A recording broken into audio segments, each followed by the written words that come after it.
Welcome to English Grammar Center. My name is Monwar Hussain. I am an assistant teacher of Janojagaron Jatiyo Bidyalay, Hajipara. মৰমৰ ছাত্ৰ-ছাত্ৰীসকল, আজিৰ এইটো ভিডিঅ'ত আমি কৰিম ক্লাছ 10ৰ অনুশীলনী 15.1ৰ 11 আৰু 12। ছাত্ৰ-ছাত্ৰীসকল 11 নম্বৰ কুৱেশ্যনটোত কি কৈছে যে গোপীয়ে তেওঁৰ একুৱেৰিয়ামৰ বাবে এখন দোকানৰ পৰা এটা মাছ কিনি আনিলে। চিত্ৰত দেখুৱাৰ দৰে দোকানীজনে 5টা মতা মাছ আৰু 8টা মাইকী মাছ থকা চৌবাচ্চাৰ পৰা যাদৃচ্ছিকভাৱে যিকোনো এটা মাছ ধৰি দিলে। মাছটো মতা মাছ হোৱাৰ সম্ভাৱিতা কি? চৌবাচ্চাটোৰ ভিতৰত কি কি মাছ আছিল? 5টা মতা মাছ আৰু 8টা মাইকী মাছ। এইটো লিখি ল'ব লাগিব আগত। Question number 11 solution. ইয়াত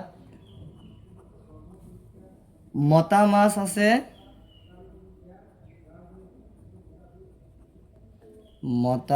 আছে কেইটা? 5টা আৰু মাইকী মাছ আছে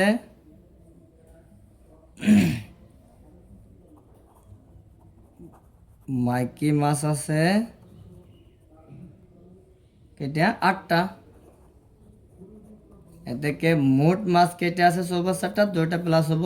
অতএব মোট মাছ আছে কেইটা? 5 + 8 = 13টা। এতিয়া ছাত্ৰ-ছাত্ৰীসকল সম্ভাৱিতা কিহৰ বিচাৰিছে? সম্ভাৱিতা বিচাৰিছে যে মাছটো মতা মাছ হোৱাৰ সম্ভাৱিতা কি? মানে এই 13টা মাছৰ পৰা যিকোনো এটা মাছ যদি যাদৃচ্ছিকভাৱে ধৰি লোৱা হয় বা ধৰি অনা হয়, তেনেহ'লে সেই মাছটো কি হ'ব? মতা মাছৰ সম্ভাৱনা কিমান আহিব? মতা মাছৰ সম্ভাৱিতা কিমান হ'ব? এইটো এনেকৈ লিখিম যে এতেকে পি অফ মাছটো মতা হোৱা, মতা মাছ কেইটা আছে? মতা মাছ আছে 5টা, তেনেহ'লে ওপৰত 5 হ'ব। আৰু মুঠ মাছ কেইটা আছে? 13টা, তলত 13 হ'ব। এইটোৱে আনচাৰ। চোৱা, যদি মাইকী মাছ ক'লেহেঁতেন তেনেহ'লে 8/13 হ'লহেঁতেন। তাৰপিছত কুৱেশ্যন নম্বৰ 12, 12 নম্বৰ কুৱেশ্যনটোত কি কৈছে যে এখন খেল চলন্ত কাৰ্চিনযুক্ত যিডাল 1 2 3 4 5 6 7 8 যিকোনো এটা সংখ্যাৰ পিনে টুৱাই ৰৈ যায় আৰু এই ফলাফল সমশক্য। সম্ভাৱিতা কি? যাতে এইডাল গৈ ৰয় 8ত এটা অযুগ্ম সংখ্যাত, 2তকৈ ডাঙৰ এটা সংখ্যাত, 9তকৈ সৰু এটা সংখ্যাত। ছাত্ৰ-ছাত্ৰীসকল আমি কেনেকৈ কৰিম চাওঁ।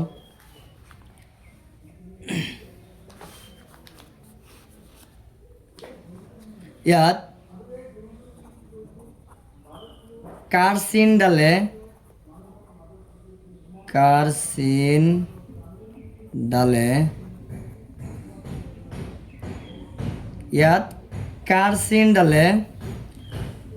ৰৈ যোৱা, মানে টুৱাই ৰৈ যোৱা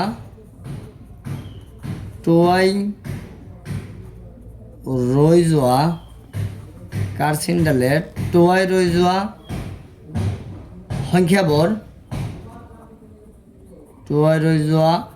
সংখ্যাবোৰ হ'ল কি কি? 1 2 3 4 5 6 7 8 এইকেইটা।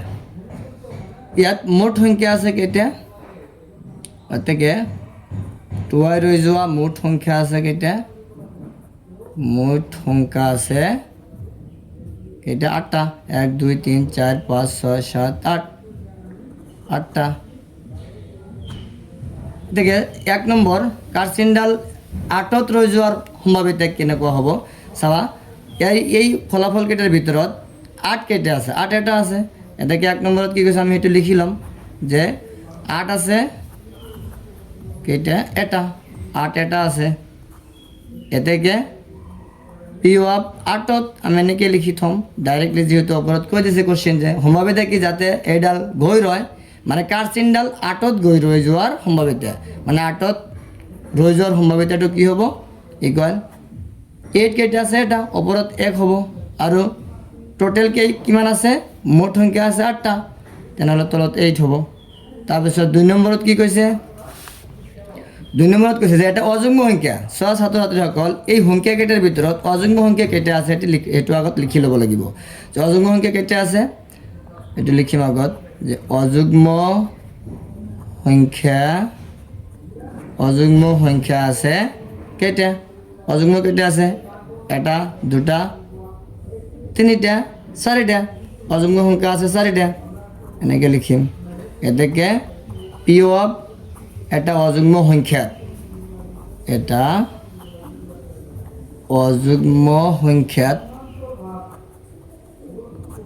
অর্থাৎ কার্চিনডাল এটা অযুগ্ম সংখ্যাত রয়ে যাওয়ার সম্ভাব্যতা বিচাৰিছে এটা এনেকৈ লিখিলে হৈ যাব অযুগ্ম সংখ্যা কেইটা আছে চাৰিটা 1 আছে 3 আছে 5 আছে আৰু 7 আছে তেনেহ'লে কেইটা হ'ল এটা দুটা তিনিটা চাৰিটা ওপৰত 4 হ'ব আৰু টোটেল কেইটা আছিল 8টা তলত 8 হ'ব এইটো কাটাকাটি কৰি দিয়া 1/2 হ'ব